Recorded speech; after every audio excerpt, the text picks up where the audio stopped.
We all know that gold metal in Mortal Online 2 is almost useless right now. It exists, you can mine it, it sounds valuable, it is gold after all, but in practice it has almost no meaningful role in the game's economy, and that raises a very simple question. If it is gold, why is it just sitting there doing nothing? Throughout real history, gold has always been connected to trust, currency, power, trade, wealth, and political influence. But in Mortal Online 2, gold metal is basically just another material with very little purpose. So I want to propose an idea that could add an entirely new layer of economy, politics, diplomacy, and guild gameplay to the game. The idea is simple. Guilds should be able to create their own local currency using gold metal. Not a new global currency, not a replacement for normal gold coins, not something that destroys the current economy. I am talking about local guild currency, coins minted by a specific guild, backed by that guild's own economy, and used mainly inside that guild's trade network. Here is how it could work. A guild mines or buys gold metal, smelts it into ingots, and then uses a special minting system to create its own guild coins. Only the guild master should be able to do this, or a trusted player appointed by the guild master, for example, a treasurer. This alone would already add a new meaningful role to guilds. Not just fighters, not just crafters, not just tamers, not just diplomats, but a real guild treasurer, someone responsible for minting currency, managing the guild economy, handling trade, and maintaining trust in the guild's money. The next step would be to allow guilds to place their own trade brokers inside their guild towns, and these special guild brokers would allow trade not only with normal world gold, but also with the local currency created by that guild. The global economy would still remain exactly where it is. Normal cities, normal brokers, normal trade, and normal gold coins would continue to exist. Nothing would be broken. Nobody is replacing the main currency of the game. But inside guild towns, a new local economy could appear. In reality, this would be a more advanced form of barter. Right now, guilds already exchange goods internally. Players already craft for each other. Players already gather resources for the guild. Players already donate equipment, materials, weapons, armor, reagents, horses, food, and all kinds of supplies. But most of this happens through Discord messages, guild storage, officer decisions, personal agreements, or simple orders from leadership. It works, but it is primitive. For example, imagine a guild needs 100 steel swords. Right now, the guild master or officers can simply say, "We urgently need 100 steel swords. Crafters, make them." And the crafters will probably do it because the guild needs them, because there's a war, because there's a siege coming, because the guild has to prepare. Because that is how group gameplay works. But the problem is that the labor of those crafters is often not properly measured. They helped the guild, yes. They contributed, yes. But they did not receive a clear internal equivalent of value for their work. With local guild currency, this changes completely. The guild can place a buy order at its own guild broker. We need 100 steel swords. We pay this many guild coins for each sword. Crafters make the swords, deliver them through the guild broker, and receive payment in the guild's local currency. Now these crafters did not simply help the guild, they earned internal money. And later, when another guild member lists armor, horses, reagents, weapons, rare materials, books, or any other useful item at the same guild broker, those crafters can buy it using the coins they earned from making the swords. This creates a real internal economic cycle.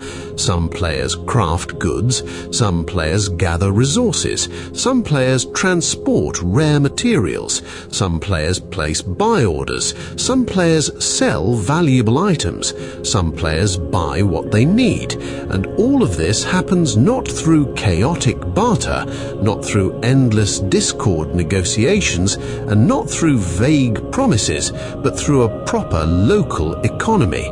The most important part is this: it does not destroy the world economy of Mortal Online 2.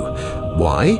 Because guild currency would not have to be accepted everywhere. It would only have value where people trust that guild. If you do not trust a guild, you do not need its coins. If a guild is weak, poor, dead, dishonest, or has no real economy behind it, then its currency is worthless.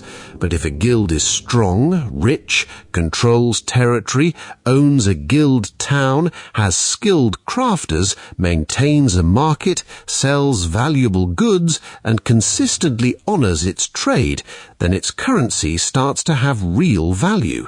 And this is where the idea becomes really interesting. Imagine a powerful guild lists a very rare item at its guild broker. Maybe it is a rare book, maybe a top-tier armor set, maybe a rare material, maybe a valuable creature, maybe an artifact, maybe a rare recipe, maybe something that many players truly want. But the guild does not sell it for normal world gold. It sells it only for its own local guild currency. What happens then?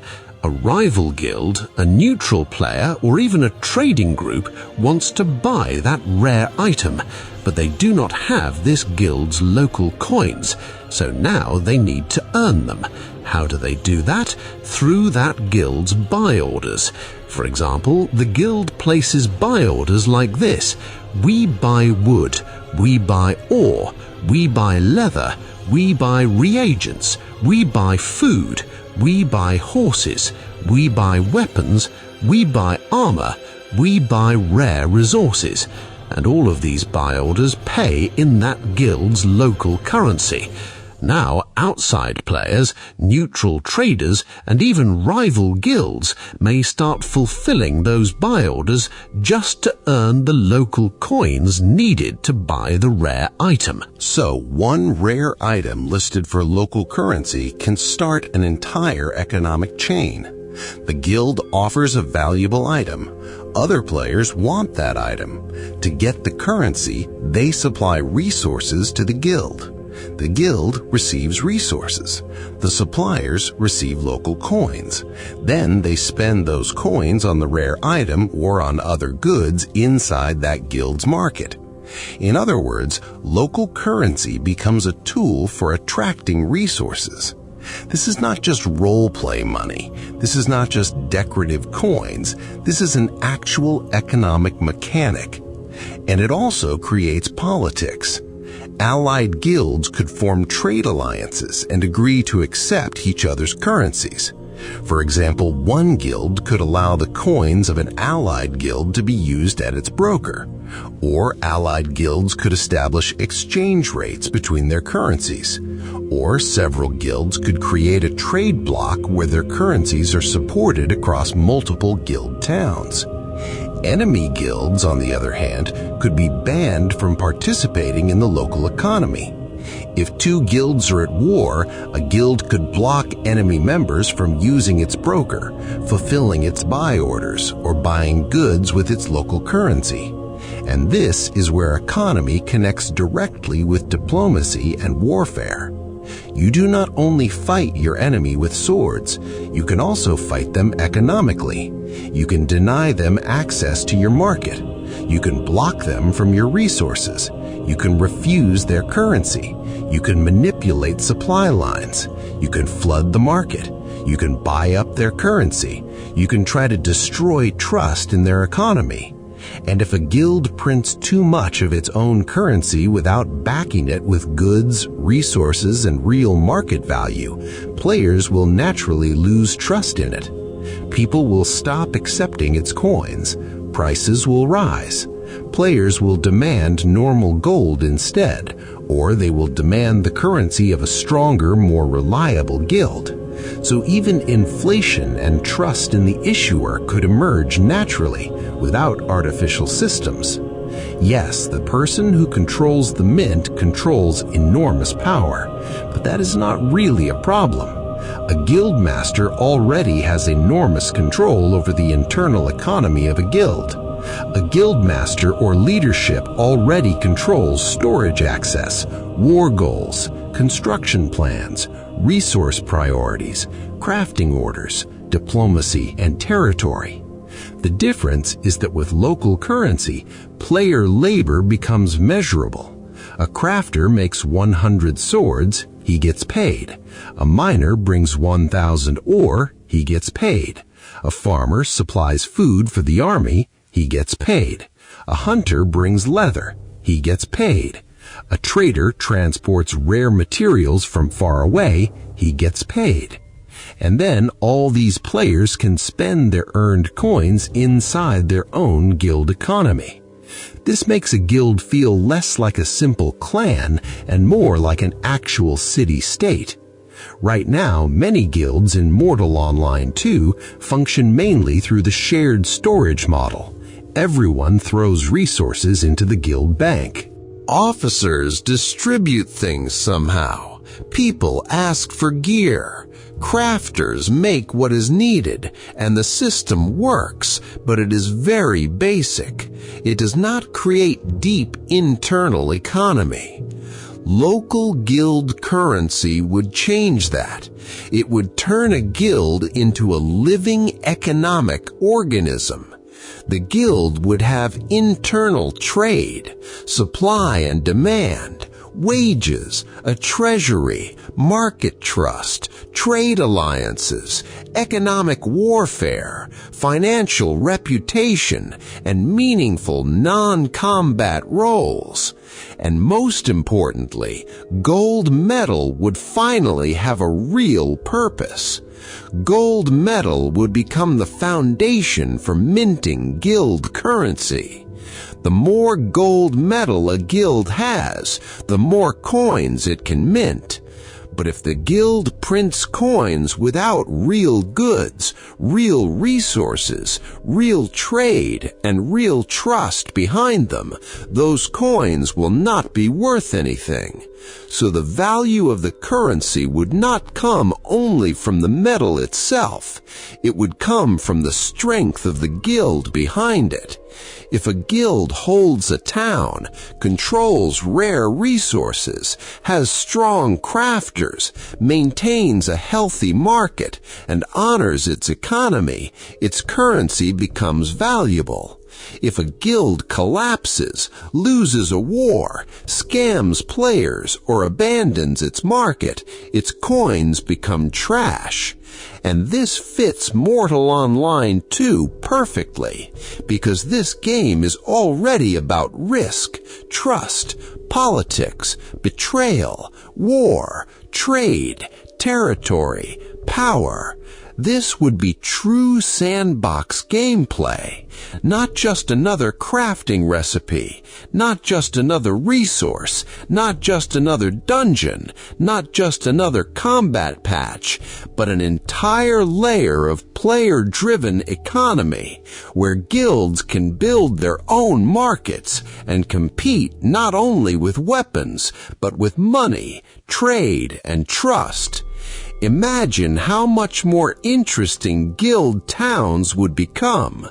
You enter one guild town. It has its own currency, its own prices, its own buy orders, its own goods, its own rules, and its own trade relationships. You enter another guild town. It has a different currency, a different market, a different exchange rate, a different political network, and a different economic strategy. Some guilds become military powers, some become trading hubs, some become resource suppliers, some become crafting republics, some become financial scams that nobody trusts, and all of this would be created not manually by the developers, but naturally by the players. That is why I think the ability to mint local guild currency from gold metal could be a brilliant addition to Mortal Online 2. It would revive a useless resource. It would strengthen guild towns. It would make buy orders much more meaningful. It would create new reasons to trade. It would add diplomacy and economic alliances. It would give guilds stronger identity. And most importantly, it would add a completely new layer of politics, trust, and player-driven economy. Mortal Online 2 has always presented itself as a hardcore sandbox, and local guild currencies are exactly that, sandbox gameplay, a system where players create value themselves, where players build markets themselves, where players decide who to trust, where players decide whose money is worth something, where players decide who is allowed to trade and who is economically isolated. And in that kind of system, gold would finally feel like gold.